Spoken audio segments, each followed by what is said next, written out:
Hey, it's your Pan African World Diaspora Champion, Trish Adora, and you are watching O Face Wrestling.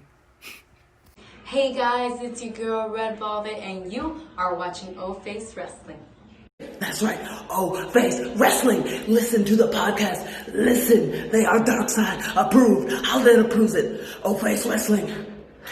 I'll be listening. Will you? Hey everyone, thanks for joining us today on O Face Wrestling. This is your host JT, and today I am joined by Taonga. So thanks for joining us today, Taonga. Oh, thank you for having me. Yeah, no problem at all. And I do have to say you are the very first UK female wrestler that's ever been on the show. So I'm really excited to Oh get my that goodness, opportunity. that's so cool. Yeah, I'll be honest with you, like I didn't even know you were from the UK at first, and then when I started like doing the research and all, I heard your accent. I was like, oh my gosh, she's from the UK. This is gonna be fun because I want to learn like if there's like a difference between like wrestling in the UK and wrestling here in the States. So I feel like it'd be a good learning opportunity, and I really dig in your character as well when I was watching some of your matches. So I definitely have a lot of questions, and I'm excited to learn more about you. Cool. So the first question I have for you, and this is probably the one you get asked the most, but so what got you into becoming a professional wrestler? So I watched wrestling growing up. So I've got two older brothers, and they were really quite obsessed with it at a certain point. And so from watching it with them, I was just like, this is so cool. And then it was really when Karma started in WWE, and I was like, oh, I think I could do this. Like, she looks really like strong and like empowering. And my brothers were always like, you couldn't do it. Like, look at you. You're like this small little girl. And I was like, no, trust me, I'll start wrestling one day. So when I went to university, I joined a local school, and from then I've just kind of been hooked on it. So I have to ask, like here in the States, there's a lot of wrestling everywhere. Before I really started like paying attention to the indies wrestling, I never knew how many different promotions they were. They're like everywhere. So is it like that in the UK, or is it kind of, less of them out there? Yeah, there's quite a lot. So when I first started, I only kind of knew about like the place that I trained at. But once I got more into the scene, I realized there's actually a lot of like wrestling promotions like around the country. So I think it would be quite similar in that sense. There's normally like a couple per like big city. Yeah, and that's like really insane because most like if you're just like a WWE fan, you may not really know about too many other companies. Like when I got back into wrestling back in 2010, I thought there was just WWE, and then I Same. found out there was TNA, and then Ring of Honor, New Japan, and then I started finding about all these indie events all over the place. I'm just like, holy smokes! Like I did not know there was this much wrestling out there. Like when you really I, I always explain it as it's like wrestling is really popular, but it's such like an underground thing that unless you know about it, unless you go and like look into it, you won't actually hear of anything. So like my like non-wrestling friends will always send me like if they're walking around town or something, they see a poster, they're like, oh, did you know that like there's this wrestling show on? And I'm like, yeah, like it's everywhere, but you just need to know about it. Yeah, exactly. Like I'll have friends too, like every time like WWE's in town, they'll always like message me and stuff like that. I did have a friend a while ago because the local promotion in my state is MCW, Maryland Championship Wrestling, and I'll have friends every now and then message me like, "Hey, did you know about this?" Like, yeah, I did. It's just like you just don't really know, and that's like the weird thing about wrestling. It's a lot more popular than you think. It's just a lot of people really don't advertise being a fan nowadays. Like back when I was younger in the late '90s, like wrestling was the coolest thing ever. Like you were not cool unless you watched wrestling. Like Austin, DX, The Rock. Now it's just like you really don't hear people talk about it. I do wear wrestling shirts all the time, so I will have like random people walk up to me all the time. Oh, you watch wrestling, and we'll talk about it for a little bit. But it's just like if I didn't wear my wrestling shirts, you wouldn't know because, like I said, a lot of people just don't advertise it anymore, especially like adults. I feel like people think it's more of a kid thing now.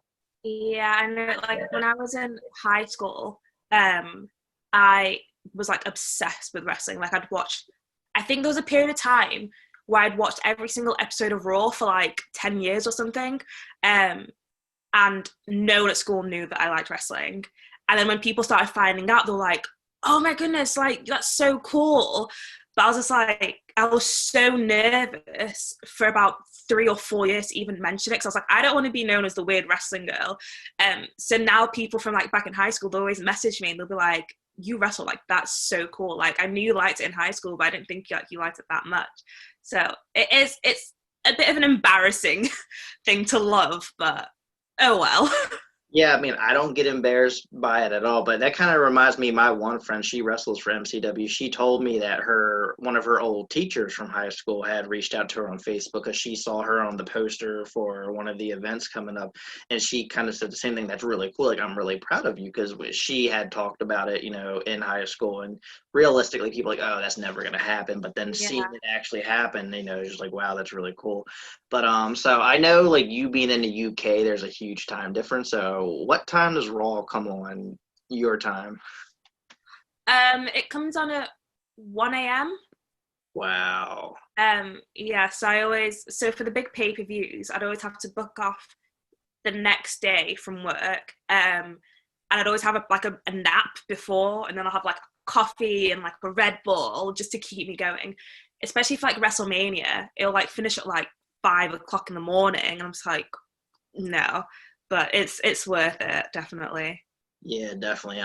One of my co-hosts, she lives in the UK. I'm not exactly sure what part, but she, her and her sister stay up really late, and I've never really asked her, but I know that, they would stay up really late for Raw and SmackDown all the time.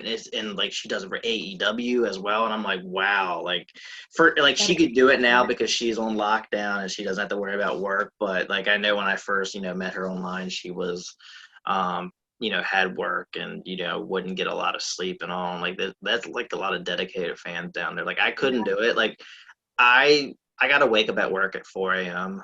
and really?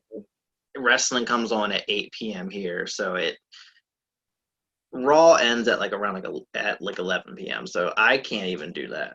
Luckily, I'm off on Saturdays. I can watch SmackDown, but like, just you all like staying up until like what, 2 o'clock in the morning or whatever, and then lead, like you said, for WrestleMania 5. Even that's crazy. But I remember I used to do that at my old job too, where I would request off, the day after like a pay-per-view and stuff like that. I can't do that now really per se, because we have a set schedule. So unless I have like sick time and all that kind of stuff, I'll usually use that for like the big pay-per-views like Royal Rumble, WrestleMania. Like, I'll take off like usually like the whole week, because that's usually an exciting week for wrestling. A whole week? Yep, I will. Wow. Yep, April. Monday half day. I'll come in the afternoon, guys. Yeah, because for me, I like to make it an event because, like the Raw after Mania is usually big. And then now that SmackDown has been taken more serious since the brand extension, that's usually an exciting show too. NXT's, gotten really, big and popular in recent years too. So it's kind of like, I look at it as like a whole week of wrestling. Yeah. So it's really fun. And there's so much wrestling out there too on TV. I mean, Impact, I enjoy Impact. I watch that a lot. I've been watching AEW, so there's just like, there's no shortage of wrestling. There's so much good content out there right now. It's really good. Exactly. And I feel like AEW just really sparked the wrestling universe because it's making WWE more competitive. Like I said, Impact's been, really good. A lot of people don't even know about it, but, they're putting together really good shows as well. I've never really gotten in the Ring of Honor or New Japan just because I don't know when it comes on to like, I'll randomly see like Ring of Honor on like 2 o'clock in the afternoon on like a Friday or something like that, and it's just like it doesn't have. I don't think it has like a actual scheduled time where it comes on like Raw and all. Aww. Yeah, I'm not really sure what channel Ring of Honor even comes on in the UK. I think it's probably just like an on-demand sort of service. Yeah, I'm not too sure about that one. Yeah, and I know like New Japan, I think you have to actually like pay a subscription to watch it streaming online or something like that. And I don't want to do that. So, and like I said, I'm happy with the wrestling that I have right now. So, and I do want to ask too, like, you had mentioned like you had friends, reach out to you that you went to high school with. What's your family and all think about you being a wrestler? Oh, they love it. They think it's so cool. So when I first started training, my mum absolutely hated it.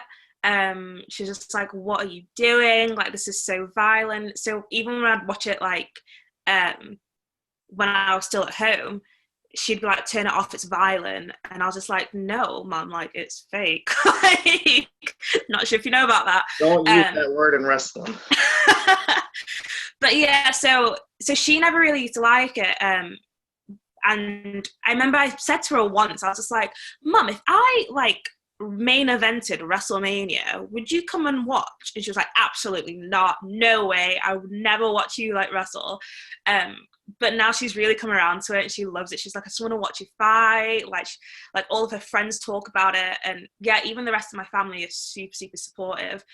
My dad always says to me like, "Oh, I always tell people that my daughter's a wrestler, so they can't mess with me." And I'm just like, "Dad, don't set me up for fights because I will run away." But yeah, they're all really supportive.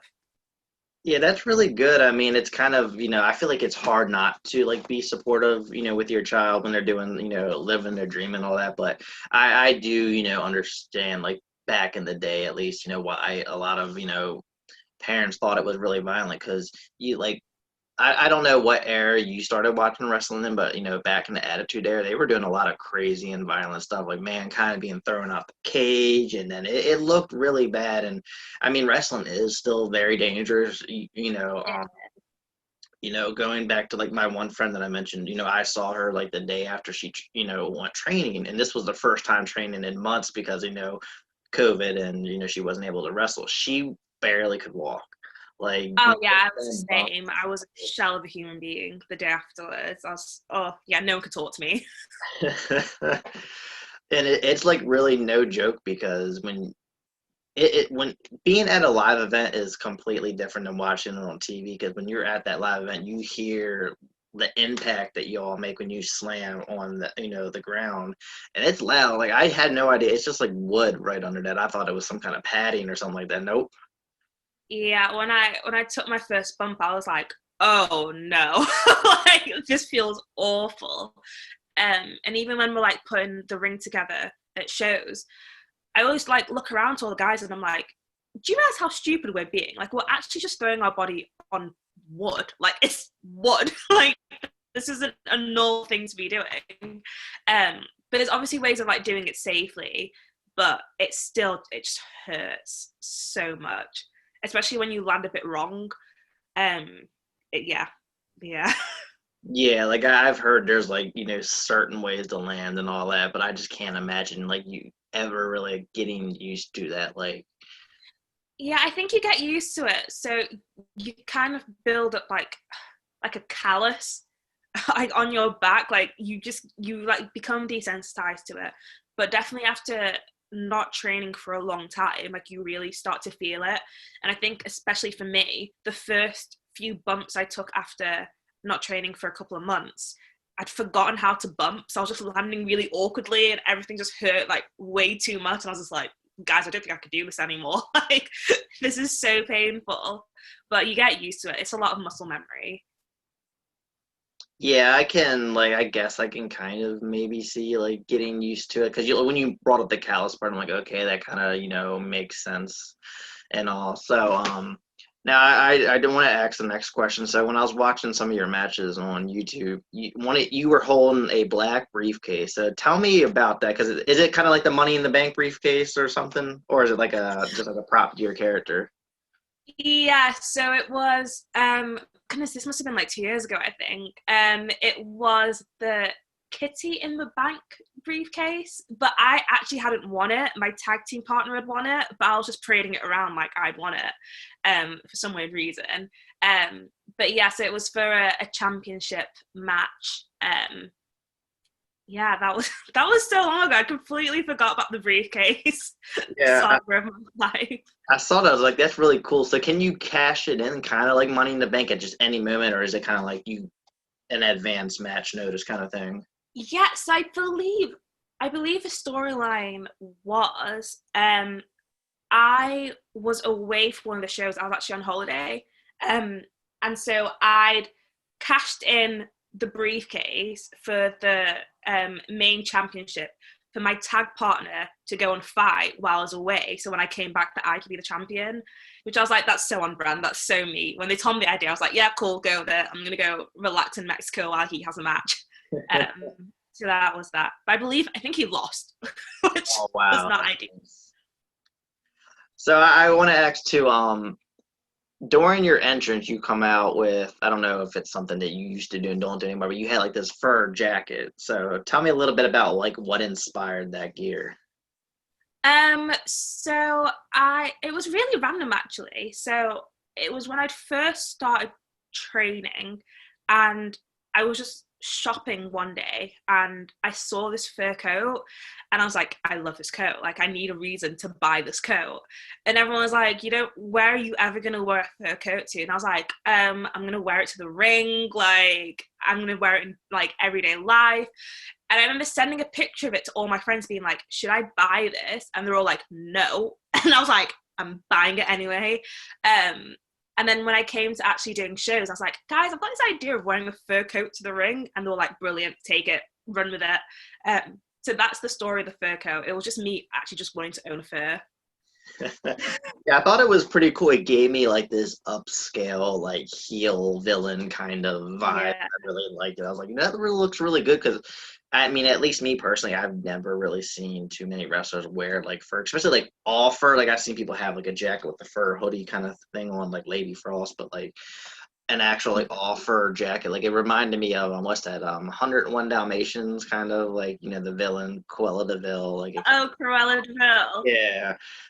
Yeah, I found one that was that Dalmatian print, and I'm currently like really obsessed with Dalmatian print. And I was like, guys, I'm gonna buy this coat. And there was like, you can't own two fur coats, like it's ridiculous. So I'm very tempted to buy that and then get some like Cruella inspired gear. I think that would be probably my next set. That would be really cool, especially like at maybe like a Halloween event or something like that, or at random. I mean, like, but yeah, that would be really cool to do. Have you ever wrestled in the United States or just in the UK? Just the UK so far. So I've wrestled. First, I've been in Scotland, which is technically a different country. So I like to claim that I'm an international wrestler, but it's up the M1. Like I can't even claim it. But no, like I'd love to come wrestle over there. I just really want to travel and be able to like, because I just love traveling in general.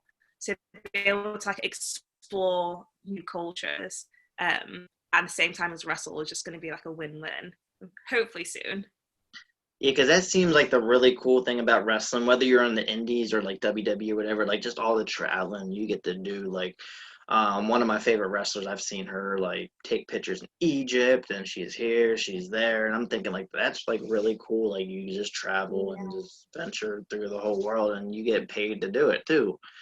So I think that's like a really cool, a really good perk about being a professional wrestler. And, you get to meet a lot of new people as well. So that's always fun. I want to do a lot of traveling, but I don't. I usually stay in like the little kind of like surrounding areas from where we live, but I definitely want to venture off. I don't know. Like I would love to go to the UK, but it's just like the idea of traveling to a different country kind of is like scary in a way. I know it's a Oh no, you need to do it. Like there's so much cool stuff to do here. Like obviously London, but like Liverpool, like Manchester's really cool. Like there's so much history, and I think it's really good to just be in different places. So I think where did I last go? I went to LA last, which at the time I was like, this is really scary. Like I'm going to this completely different place, and it was just me and my friend.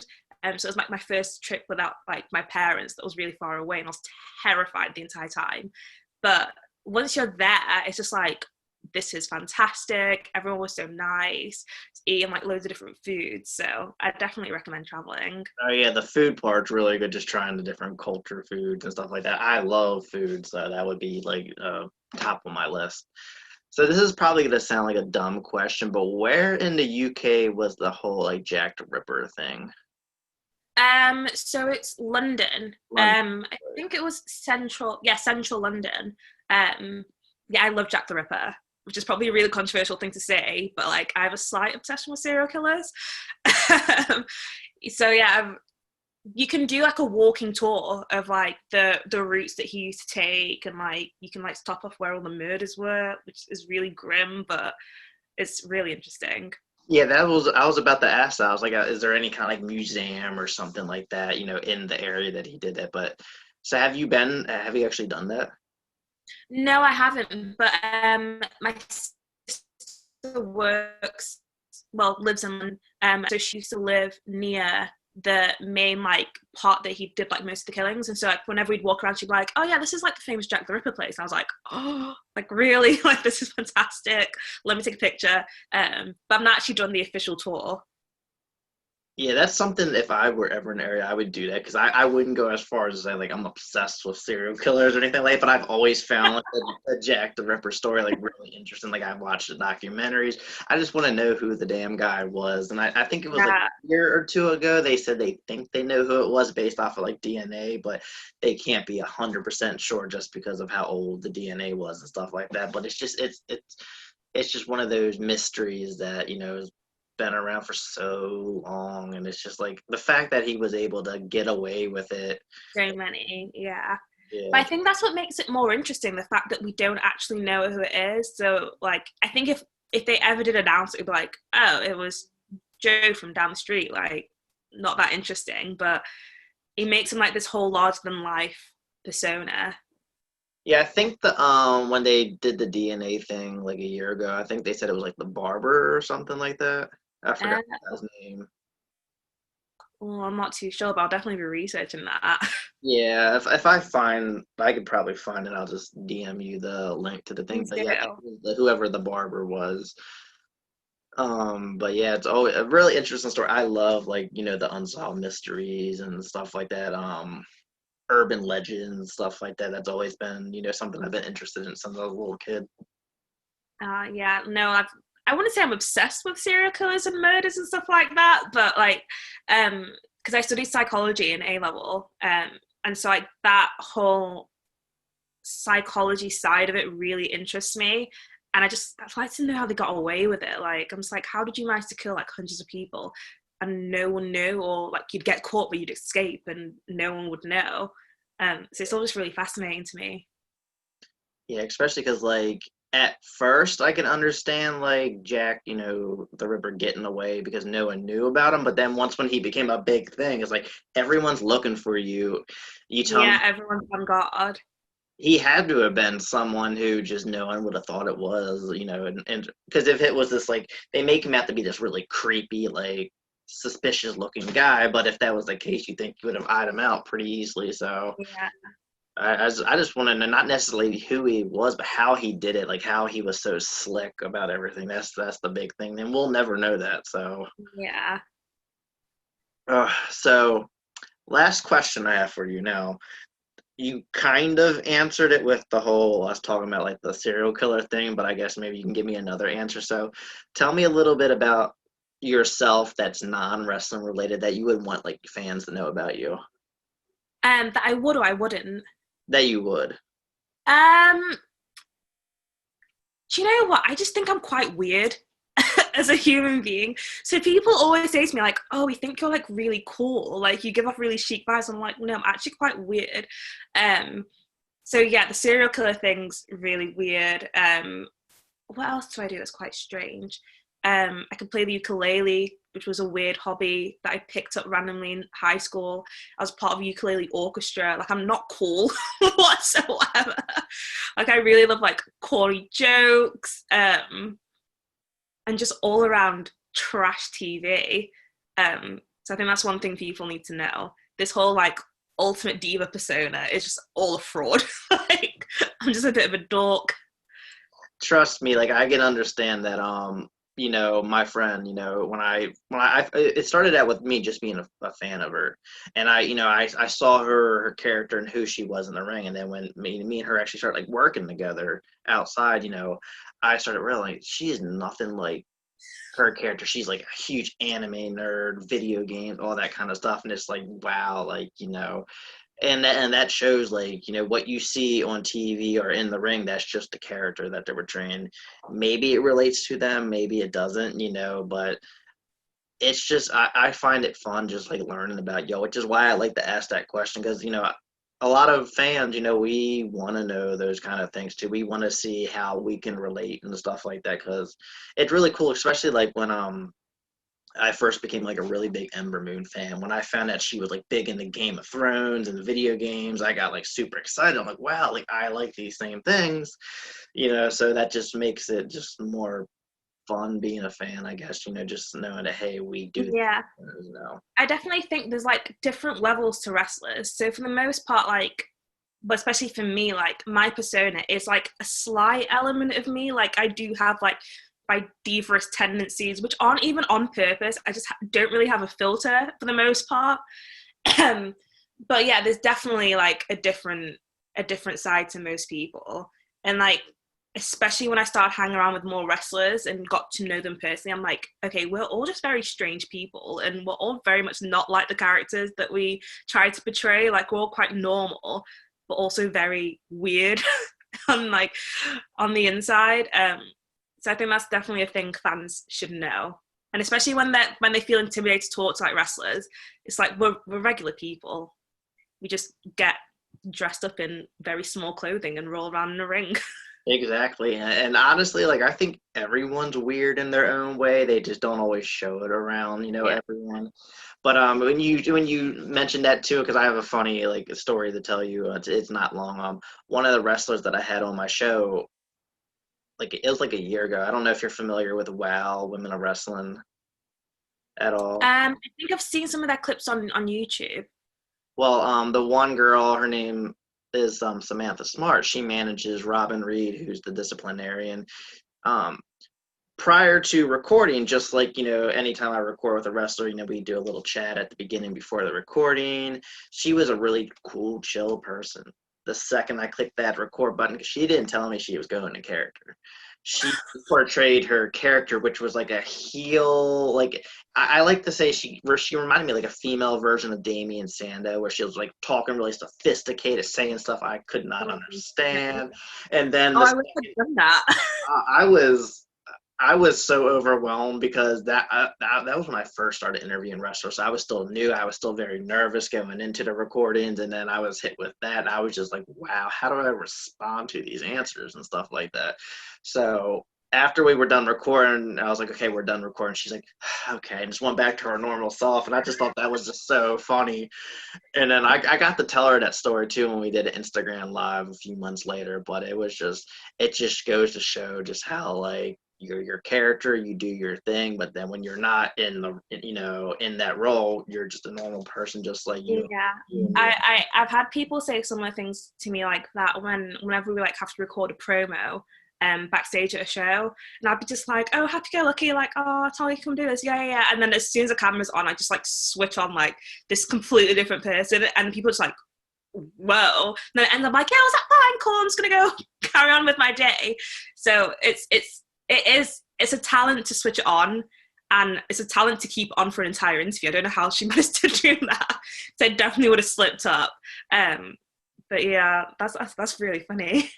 Yeah, that's just like the funny part too, is when you see someone inside the ring, they're a heel, but then they're really like the nicest person, and that's always been fun, because the first wrestler I interviewed, she's a heel on TV, and when I was interviewing, like, about the interview, I didn't know she was going to be like that during the recording or anything like that, but she was like the nicest and sweetest person, and I thought that was like just really so cool, just seeing the complete opposite. And that's been like kind of the case for a lot of wrestlers, because I do tend to favor heels, so that's usually that's usually the wrestlers who are on top of my list, because that's just how I am. I love the bad guys. So I'm the same. I've always preferred heels over baby faces. yeah, it's just something about just being bad and going against the rules and stuff like that. I just don't. I just, I prefer a heel who, how there's the heels that, like Brock Lesnar, I'll just run through you, I'm not afraid of you. But then there's the heels that are always running away from the fight. I'm like, stop it. Like, those are the heels I wish that, some, promotions, but WWE's famous for it. Like, I wish they didn't do that, but I love the heels that just are badasses. They're usually my favorite, or very.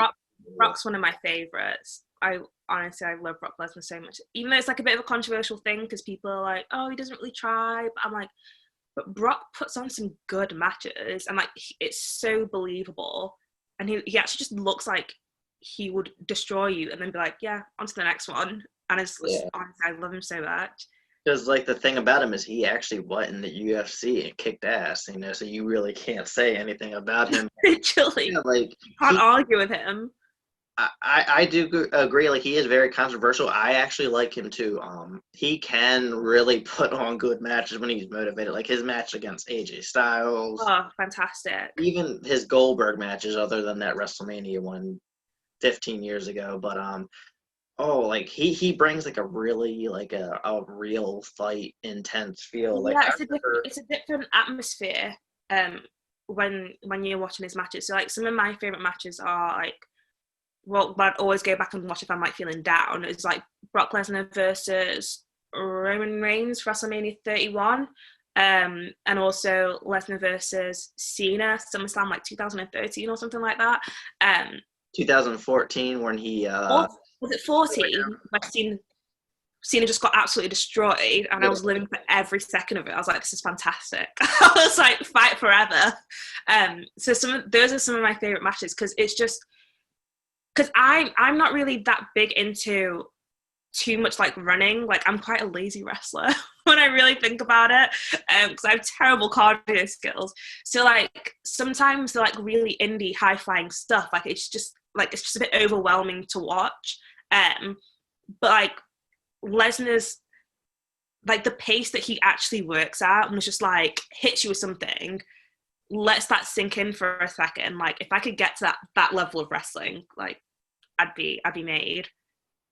Yeah, because like the one good thing about wrestlers with his kind of style is they don't get injured as much because the high flying wrestlers they tend to get injured more. Yeah, they take more bumps, and their career typically doesn't last as long. Like you're probably not going to see Rey Mysterio wrestle until he's 55 years old, but you see The Undertaker, he was still doing it in his mid-50s. It may not technically be done, but, those it is better for your body doing it like that. I mean, it's always really cool seeing the high-flying, wrestlers. Like, I love seeing Ricochet doing his little flippy thing that he does. And I think I'm just jealous because I can't do it, to be honest. I always want to know, like, how do you train to do that? Because it's like it seems very dangerous to try. So it's kind of like, how do you do that? And he does it so perfectly too. Like so effortlessly. I think it's a lot of just trusting your body, because there's certain things that it took me so long to even feel confident in doing, like a simple leapfrog. Like I hate leaving my feet. Like anybody that knows me knows that like anything to do with not having at least one foot on the ground, I'm like, no, let's maybe take that out. But if you don't trust your instincts and don't trust knowing that if something goes wrong you can like catch yourself or save yourself, then you won't actually be able to do it. So when I get to that level, I'll let you know. Because I asked one of the wrestlers I did like a Q&A for like the blog, and I asked her because she does the shooting star press and she does it so well. I had asked her like, how do you learn that? I forgot how she explained it to me, but I think it's kind of like it's obviously being very flexible. I know she had mentioned as part of it, but it's also kind of like a mental thing and just timing everything perfectly too, which I could not do. When you're like, when you're in the midair and you're doing a flip, I just don't understand how you could like process things so quickly because the timing is everything for that kind of stuff. So it's just, and I think she said she trained a lot on a trampoline and she did a lot of backflips and stuff like that. So it's just, I think it's just, just naturally just being athletic and just just being very good with timing. I think that's like the main things. And confidence is big. Yeah, because when I first started, I wanted to be this like high flying wrestler, like jumping off the top rope. I was like, I'm gonna do flips, like it's gonna be incredible. But one thing people don't realize, when you're actually stood on the top rope, it's very high up, especially with those like raised rings, because it's not just from the top rope to the ring, it's also from the top rope to the floor, which is very, very high. So being able to just trust yourself while you're up there. I know my legs are just like shaking. I'm just like, nope, someone get me down. Someone come and collect me. I can't do this anymore. But yeah, the fact she can do a shooting star press. Oh God, I wish. I know that is one of the most dangerous moves. I remember, like, going back to Brock Lesnar, he tried doing that at WrestleMania against Kurt Angle, and it didn't end too well. And the crazy thing is, he's done it a good amount of times before and did it perfectly. It's just WrestleMania, that's the one he had to like mess up, and that was the last one he ever did. That was just, never again. Yeah, that was that. Oh my God, I could never have the confidence to do that, because you could be perfect at doing it all the time, and it just takes that one time where your timing's off or something, and then boom, you land on your neck and never wrestle again. Yeah, I always say, like, I'm just terrified of breaking my neck. Like, anything else, like, I've had injuries in the past and I've been like, yeah, sure, like, my body will heal, but like my neck, I'm like, no. That, and I always say, like, if I lose a tooth, I'm leaving. Like, straight away.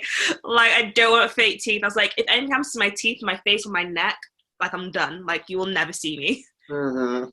Yeah, because like I know your neck, like you really can't like properly fix that, and a lot of wrestlers who hurt their neck, they just never are the same.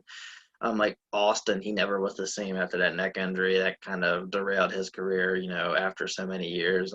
Almost kind of ended Edge's career. He, surprisingly came back last year. So it's just a scary injury. You never know how you're gonna recover. Same thing like with a football player. Like when you tear your ACL and MCL, like you may come back, you may not. It just depends on how your body heals. And yeah, because I tore my PCL last year. Was it? Yeah, the start of last year. And like, even now there's certain times where I'm like, ooh, like, have you not fully healed yet? And it's a lot of getting the confidence back in your body, because like once your body like gives up on you, it's like, do I trust it to like keep me going? So it is quite a bit of a mental block, and the rehab is just awful. yeah, I know a lot of that's mental, like coming back, just like having the confidence to actually do what you used to do on it before and stuff like that. Because I seen that happen to a lot of football players too. They get hurt and they come back, they're just not the same. You could tell they're scared, the way they play. They don't want to hurt it again. And I can totally understand. Like I would be scared too. Like, cause I can just imagine how painful it is to tear, your PCL, MCL, whatever. Like I just know it. Actually, surprisingly, wasn't even painful. Really? It just doesn't feel like your leg's fully attached. So it's more just like a weird sensation of being like, something doesn't feel right here. Like I don't feel completely stable. But yeah, it was a weird one. Yeah, because I know Ember Moon said something like that too when she tore her MCL or ACL, whatever it was. She didn't even know she tore it until like a day or so later when she stood up and just like fell. Hey, something's not right here. Yeah, because I was the same. So I did it in a Rumble match, and I knew something was wrong with it immediately. But then I think, because I didn't actually find out what was wrong with it until I had an MRI like a couple months later. So I'd gotten so used to like working with it. So I was still wrestling, which was terrible. I'd gotten so used to it that when the doctor actually sat me down and was like, you tore your PCL, I was like, but it feels fine. And they're like, no, like it shouldn't feel fine. Your body's just trying to repair itself. But like you've obviously just gotten used to the pain. So yeah, it's a strange injury to have. It's not like a broken bone where you can properly feel it. Yeah, because if you break your leg, you're gonna know. There's a noticeable difference right there. I don't want to know how it feels to tear, anything. Honestly, I wouldn't wish it on my worst enemy. It's not fun. And that's like, I always worry about myself, like when I'm doing certain things at work, because I have really tight muscles. I maybe I need to stretch more. Maybe I need to drink more water. I don't know, but my muscles are so tight. And I always keep thinking, like, sometimes when I lift something heavy, because I have a really tight lower back, I'll feel that tightness like really ramp up. And I'm like, yeah, I'm the same. Yeah, I went to physio a couple of weeks ago. And he was just like, everything in your body is a knot. And I was just like, what? And he was like, do you stretch every day? And I was like, no. And he was like, do you stretch before training and after training? I'm like, no. And he's like, most people don't realize that you actually have to do like stretches every single day. So yoga, highly recommend yoga. It's really helped me. See, that's something I've been looking into for years. I'm just thinking, like, I don't know if my body could ever bend that way. Just like I can't even touch my toes. Oh, yeah, you definitely need yoga. I know quite a lot of the guys, of the wrestlers, do DDP yoga, and they say that that's really useful, and it helps out a lot. Yeah, I've looked into that. I've been, interested in that for years. And then when I first heard about it, I was so tight on money. And then now that I have the money, I just don't even think about it. But that's something I do want to look into. I'm like hard headed sometimes when it comes to spending money. Like, no, I'll just do these stretches at home and I'll just drink some water and I'll be fine. And then I'll do it like one day, and then the next day I just won't. And then that's just how I am. If I don't stay consistent with something, if I take a day off, then it's all downhill from there. I have to Yeah, keep. I'm the exact same. Like, I'm preaching all this yoga talk. Like, every Monday I'll be like, yeah, I'm gonna wake up early in the morning, I'm gonna do some yoga, and then I'll do it like once and then not do it for 2 weeks. But if you get into a routine of it, you should be all right. That's me. It's just sometimes it's also hard finding the time. That can be the biggest challenge. Because like when you do have the time, you just want to relax, and it's just like Exactly, yeah. you give up sometimes. Just like I can't do it. I just No, I'm the exact same. I'll get about halfway through a video and be like, no, this hurts. I'm leaving. yeah, you'll find an excuse not to do. Like, oh, well, I'll just do it tomorrow. I got a little headache right now. Stuff like that. That's the story of my life. No, I'm the exact same.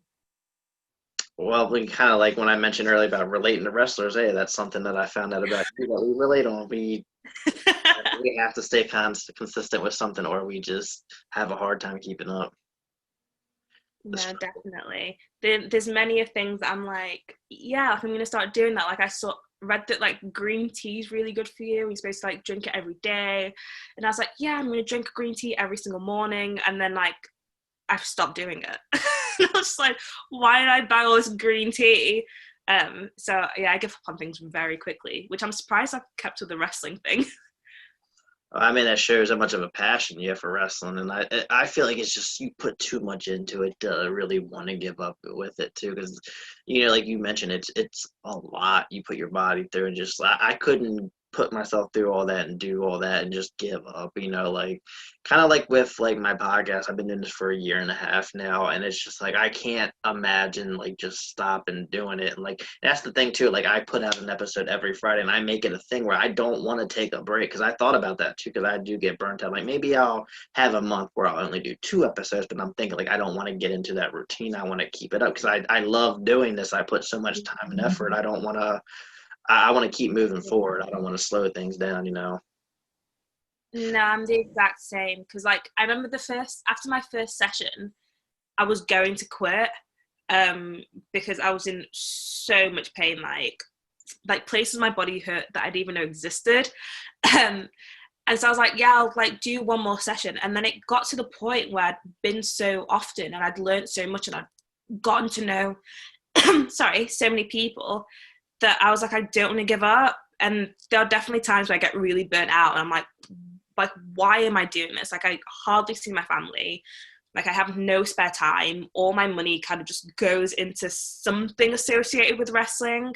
And then I'm like, but why would I give up on everything that I worked for? Like, there's no reason. Like, I'd rather get to the point where I can't do it anymore, and then that be the thing that stops me, rather than me being lazy or me feeling demotivated and stopping. That's funny. And you mentioned the whole like putting like money into something constantly for wrestling. So I've watched this show every now and then called Extreme Cheapskates. This guy, he's a wrestler. Oh my God, I love that. Oh my goodness, I think I might have watched that episode. The one where he has his mom like wax the hair off of his body. Yeah, and he like takes up his boots and he goes to like an impact show and they're like, your gear looks really cheap, like what's going on? And your boots are falling apart. He takes that. You don't have to spend any money on wrestling. The nasty thing that I saw him do is when he put like the banana peel and the egg shells in the blender, and that was his protein shake. I was like, I get No, you can go buy some cheap protein shake. yeah, no, the eggshell part was really weird. Like I know some people drink like the egg yolks, but the No, I don't eat eggs whatsoever. Random fact. I've not eaten an egg since I was like 5 years old or something like that. So like whenever I see people eat raw eggs, I'm just like, no. I tried it once just because I just wanted to know like what it tastes like, and the taste isn't really the issue. It's just the sliminess going down your throat. I just don't like. Oh. Yeah. That was just the part I couldn't do. I was like, I ain't doing this again. I do like eggs, but I like it cooked. You know, it has to be cooked. That's all I'll say. Wow.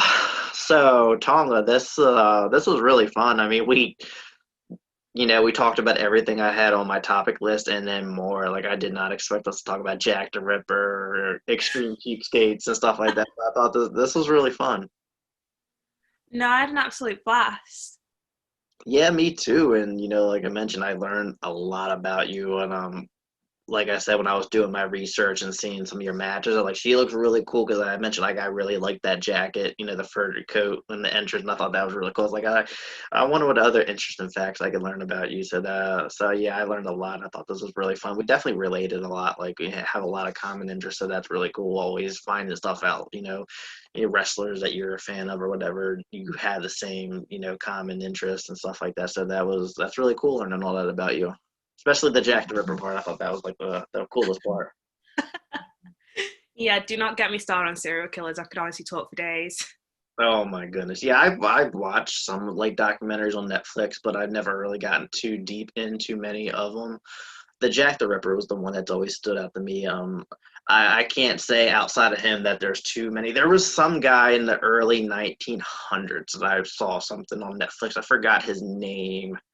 I'd have to look that up. But he had like a house and he had like a whole bunch of secret rooms in the house. I think it was like JJ something. I'm actually so excited. Are you talking about H.H. Holmes?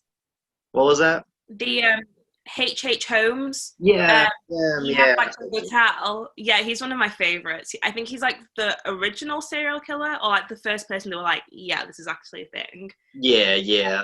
I remember seeing that. I thought that was pretty interesting as well. I kind of want to watch that again if it's still on Netflix. Yeah, that was really cool because I think he, the way he managed to get away with it for so long is because he'd hire architects or like builders and then he'd fire them. So like no one actually knew what the entire place actually looked like. And I was like, that's really smart. Smart, I yeah. mean, terrible that he killed people.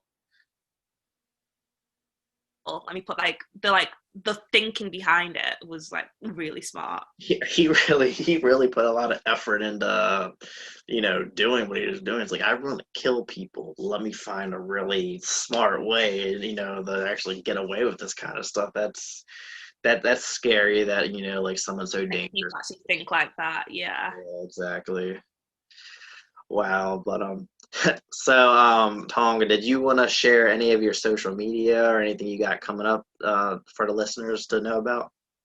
Yeah, so you can follow me on Instagram, Twitter, and TikTok at It's Tonga. And I also have a merch store, which is tonga.bigcartel.com. And I ship internationally. So yeah, those are my two things. Yeah, because I know a lot of the listeners or most of the listeners from the States, so that's good that they can get your stuff from there.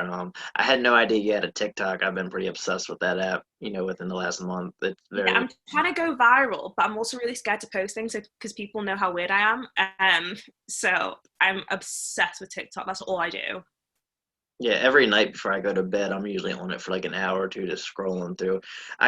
I keep my profile private, so I only want my friends to see. I don't post anything weird, but I'm not ready to go public with TikTok yet. I more so just like watching the videos and all. And if I see like a trendy video or something like that, I'll do it. I don't do none of the dances. I'll just say that I do not dance or anything. But I mainly do like the funny like when someone's like recording their girlfriend or something cooking it, like somebody come get her, she's effing up here. Like, stuff like that I think is really cool. Yeah, because I think at the start of, because I really got into it at the start of like lockdown. I think the two ones that have actually really like trends that have really done is me and some of the UK girls did the Don't Rush challenge, which I saw off of TikTok, and everyone like loved that. And then I also did I think it's called like the Wipe It Down challenge, which was another one that I saw on TikTok, and I was like, it's actually really fun. As bad as people think it is, everyone's always like, TikTok's really immature, but it's like, no, it's really funny actually. Like, there's some really good and very clever content. And I always find it quite ironic when people like will then share the TikTok videos on Instagram or Twitter when they've seen them. But I was like, I saw this like 3 days ago, guys. Like, get with the trend. Yeah, like the one trend that I can't not do is that thing where the line comes through and it like freezes everything. You know, I cannot do that. I can't do that. And there's also one that I've seen recently that it's the like out of body one, where it'll like pause the screen and it'll look like you're a ghost. I cannot get it. Like, I can't work that feature. So once I get it, I'll actually upload a video.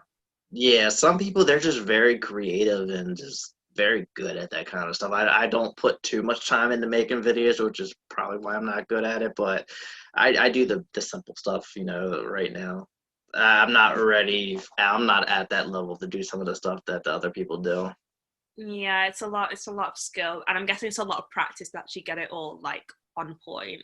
Yeah, I think part of it too is just being good at like video editing too. Like some of the stuff that people do, like they'll be at this angle, then that angle, and stuff like that. I can't do all that, so maybe one day, maybe. Aw, fingers crossed. Yeah, but yeah, definitely y'all make sure you follow Taonga on Instagram, Twitter, TikTok. I'm actually going to do that 'cause I did not know you had a TikTok.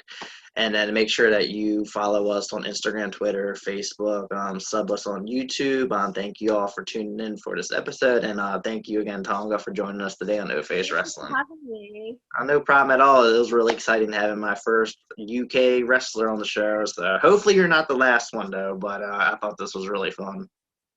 Aw, thank you. You're welcome, and thank you all again for tuning in.